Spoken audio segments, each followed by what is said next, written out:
We got James Krause here on the program. He's going to be taking on Warlley Alves at UFC Fight Night 135 on August 25th. James, what's going on, man? How you doing? I'm good, man. Out here in Las Vegas right now, just trying to get some finalization on the training camp here. I'll go from here to Denver, and then obviously to Lincoln from there, and finish up that fight. What brings you to Vegas? Your buddy Tim Elliott? No, so my coach Mark Montoya is out here last week for Ian Heinisch on the Contender Series, and we have another teammate, Devontae Smith, that fights this Tuesday. So he actually lands today. He comes back in today. So he's been gone for 2 days. So I was like, I'll just stay out here and train a little bit while you go back home, and then you come back anyway. So I'll just stay out here instead of traveling and get some training in while I'm here. Excellent. How good is Devontae? I followed this kid's career for a while. He's got sort of the it factor. He's very talented. He does. And he's got the personality. What can people expect coming up here on Tuesday? Devontae is he's definitely a new school kid in terms of his skill level.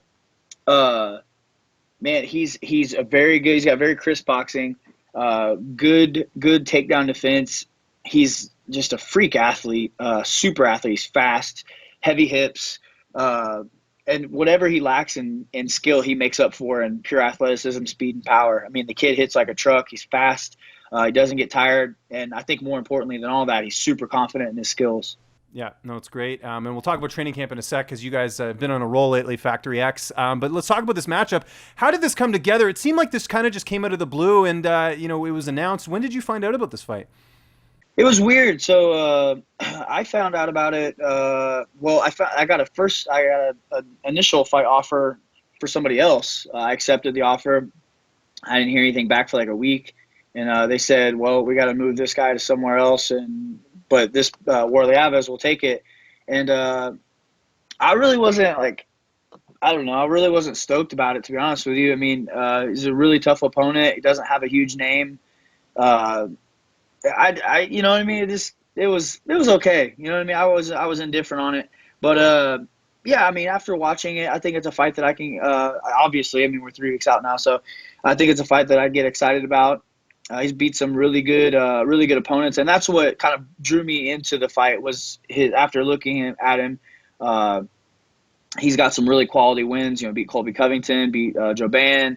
So I think it's a really good matchup for me stylistically. Obviously, I'm jumping up to 170 for not the first time, but I was back at 55 my last fight, and so I'm really excited to be at 170.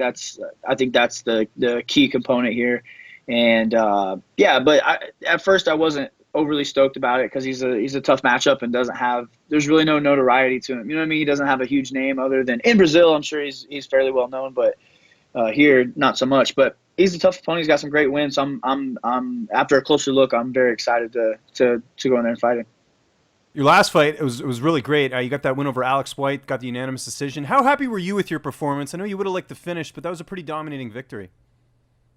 I thought the opposite. I thought it was terrible. I thought it was one of the worst performances I've ever had in my entire career. And that's ultimately that was the motion to put me to 170 again, because I was sitting there at the end, and I think I did enough to. I thought I did enough to win at least 2 of the 3 rounds, if not all 3. But I was sitting there, and they're about to announce who won, and I was thinking to myself, like, I don't care if I win or lose here. I just don't care. I just want to go back to my normal life. And I think whenever you get to that point, this next fight will be my 56th fight, pro and amateur. So I think whenever you get to that point, it's time to either quit or move up a weight class. You know what I mean? Or you have to make adjustments to make yourself happy. And so those are the adjustments I made. And I'm pretty unobjective with myself. Like I have an ability to sift through all the BS. And if I feel like I can't hang physically at welterweight, then I'll just be done. I'm happy with what I've done in my career. However, I've trained with some really good welterweights and middleweights, and I do fine against those guys. So I don't think it'll be I don't think win, lose, or draw here. I don't think it'll have anything to do with physical. I'm 6'2", so it's not like the height. I'm taller than the guy I'm fighting. The first guy I was fighting, I'm bigger than too. So I'm waking up mid-80s. I've seen 188 at wake up. Yesterday I was 184.5 after a 45-minute pad session. So it's not like I'm small. You know what I mean? I'm not a small dude. 55 is just getting to where I kind of just I just don't want to do it anymore. I don't enjoy it. And I think that's a problem whenever you hate going to work. My whole premise of my life is, love what you do. And, I got to a point where I wasn't enjoying it anymore. How have you structured your training camp? Because we know that home base is Glory, and then you obviously had that partnership with Factory X and getting a lot of looks there, and then you're in Vegas now. So how have you structured things? I mean, the only reason I'm out here is because Mark is here all but 2 days. So, I mean, obviously my home gym, I have some really good looks there, and I like my gym, man. I think we have some really quality guys out of there. Obviously, we have some really quality looks for this fight, and I've done the majority of my camp there. But I think it's great to get away and get. I always like having Mark's insight on everything, and I enjoy being led by other leaders. You know what I mean? So I think that's the key component, and that's why I choose to partner with Mark and Factory X. Is he's a phenomenal leader, and I think that's something that every soldier has to have. So at Glory, I'm kind of the guy. You know what I mean? I am that guy. So I have to be able to remove myself from that situation and also be led as well as be a leader. That's great. One thing I wanted to ask you about Glory, what's going on with Grant Dawson? I know obviously he had that issue with USADA or whatever, and we just haven't heard anything. Any update on there is when we might see him in the cage again? Yeah, so the investigation is still kind of like pending. I mean, it looks well for us. I mean, there's without diving into a ton of detail, I mean, we've done every single thing that we can to prove that we had no idea. We paid for lie detector tests. We paid for additional drug testing out of our own pocket to prove that, obviously he failed the test. So there was something in the system, but what we're trying to prove is that we had no idea that it was there. So, he's passed all those additional tests on our own dime. So I think that's good for us. The goal is to get him a reduced sentence to 1 year instead of 2. To do that, you kind of have to prove that, or at least prove without a doubt that you didn't willingly know that you were taking stuff. So if we do get that 1 year, which is what we're after, it looks like November would be his return date. Now, we haven't really talked to the UFC or anything like that, but I will say this: the kid has not taken a single day off, and he is only getting better rapidly, and he's going to be problems for whoever gets a hold of him. His next fight, the kid is a monster. I'm telling you, he's a nightmare, and he's going to be even better than he was before all that happened. So I'm excited to see him back in. What about training partners at Factory X? You talked a little bit about it there. Anthony Lionheart-Smith. I'm sure Brian Foster, guys like that. Who do you get to work with? I haven't actually been there. I've just been training with Mark on the road, kind of. Oh, gotcha. Okay. Yeah. So I haven't actually been there yet. For this camp, I'll go next week, but. There's a couple guys that come to mind, like Josh Cavan. He's kind of a good look. I mean, Foster's always a great look. They have a ton of guys. There's a ton of people there. So I mean, there's no lack of looks there. And at my gym, I've had Trey Ogden, Jason Witt, Grant is another one. Like those guys are all great looks for this fight as well. So yeah, I definitely haven't been in the lack of training partners. That's for sure. What about the weight cut? I mean, the fact that you are at 170, do you still sort of follow that Tyler Minton plan? I know you were one of the guys that worked with him very early on, and Tyler's blowing up now. Yeah, he's actually here in Vegas too.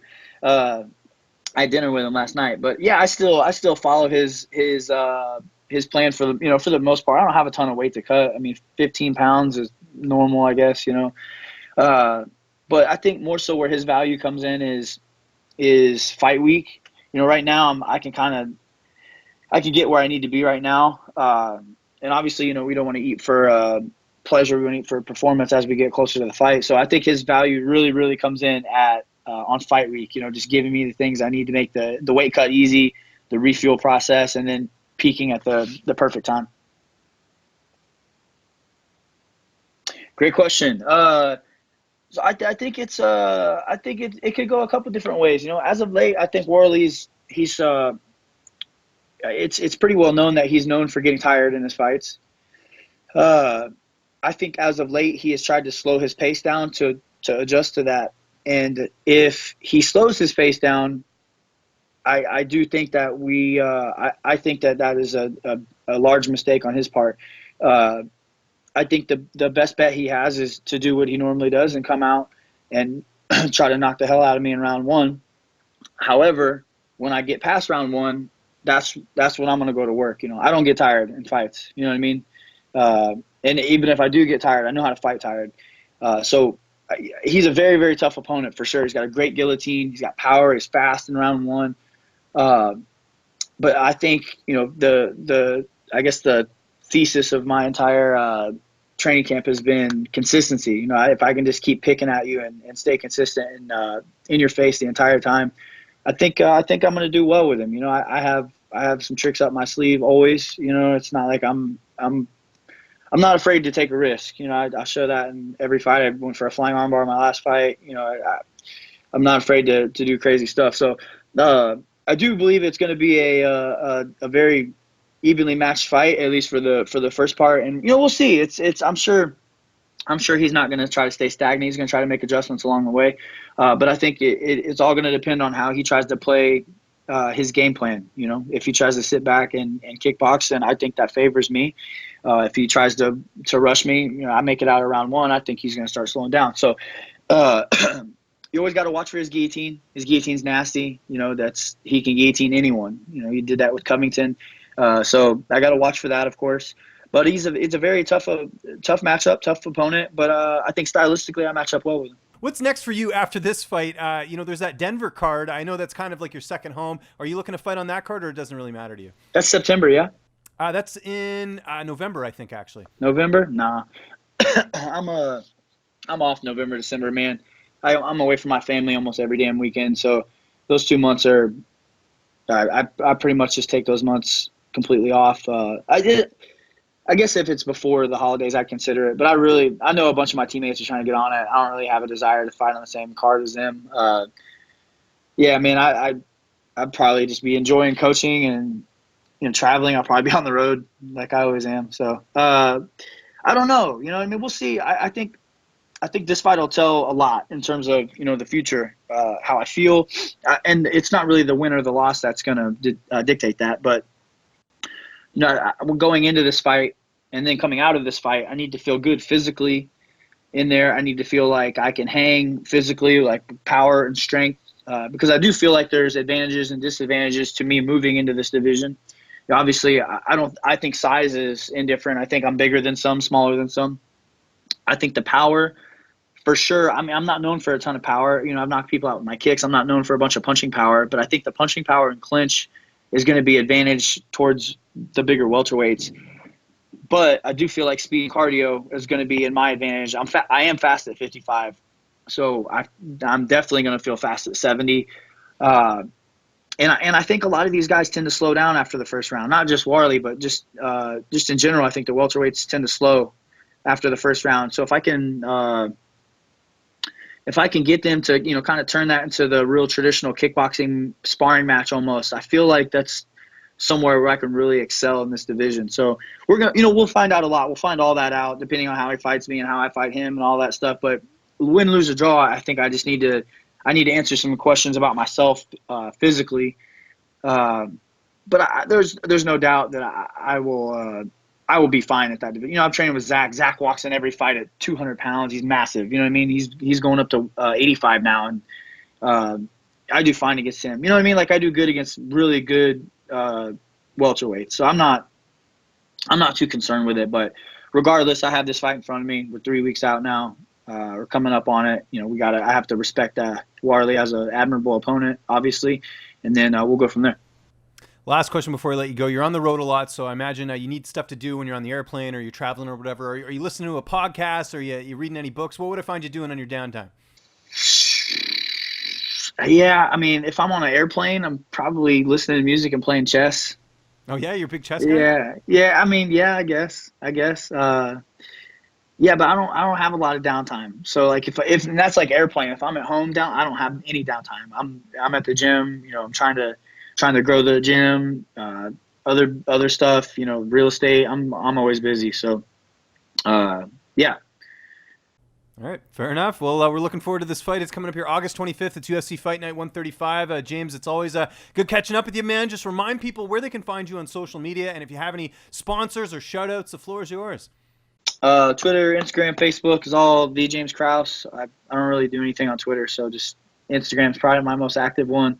Man, appreciate you having me on. It's been a while, and you're a grinder, bro. I see you on everybody's stuff. How many interviews do you do a week? A lot. It just depends on the week, but sometimes it can get. I've done like 50 in a week before. It's been pretty crazy. You're doing like some. No, I don't want to be.